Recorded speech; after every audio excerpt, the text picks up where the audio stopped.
Bonjour Zachary. Bonjour. Est-ce que tu peux te présenter, nous dire qui tu es?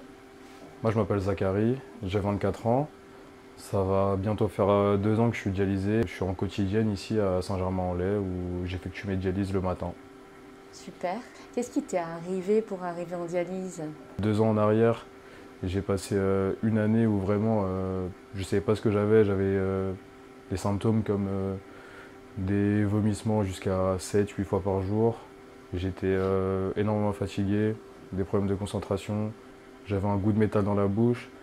Et en fait, j'avais tellement cette peur d'avoir un cancer que j'ai littéralement refusé d'aller chez le médecin.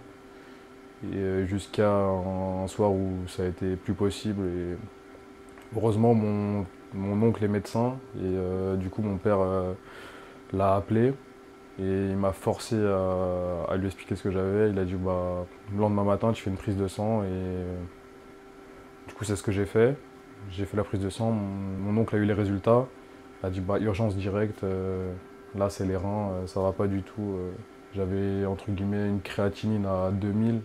Et c'est vrai que moi non plus, je savais pas ce que ça voulais dire. Mais quand j'ai vu la tête des médecins, j'ai compris qu'il y avait quelque chose qui allait pas. Ouais, c'est énorme, énorme. Et du coup, voilà, je suis passé par tout ce processus de prise en urgence, cathéter puis fistule, pour en arriver à là.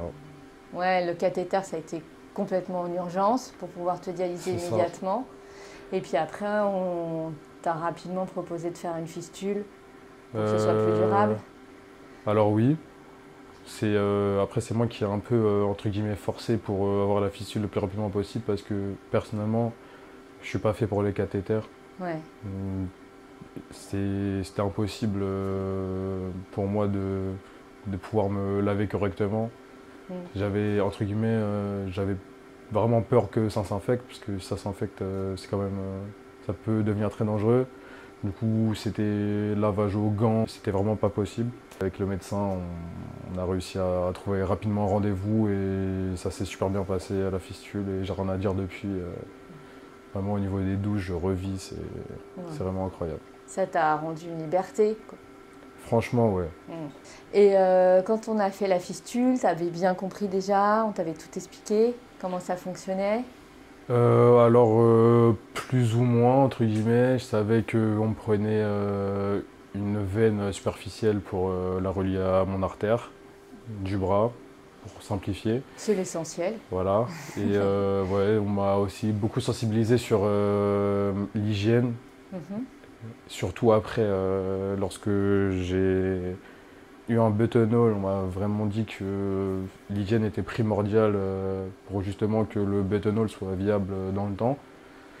Et du coup, oui, en soi, j'ai plutôt adhéré au fonctionnement de la fistule dans sa globalité et du coup, j'en suis très content. Ouais, super.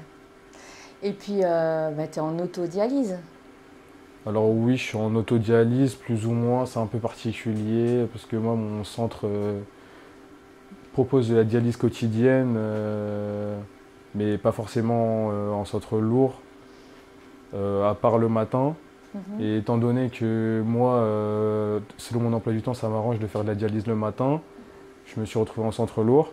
Mais sinon, c'est vrai que les gens comme moi sont plus en autodialyse plutôt l'après-midi, fin d'après-midi, voire même le soir, après des longues journées de travail. Et du coup, j'estime être en autodialyse, mais du coup, je suis quand même entouré parce que justement, je fais ça le matin, donc en centre lourd. Ba ba ba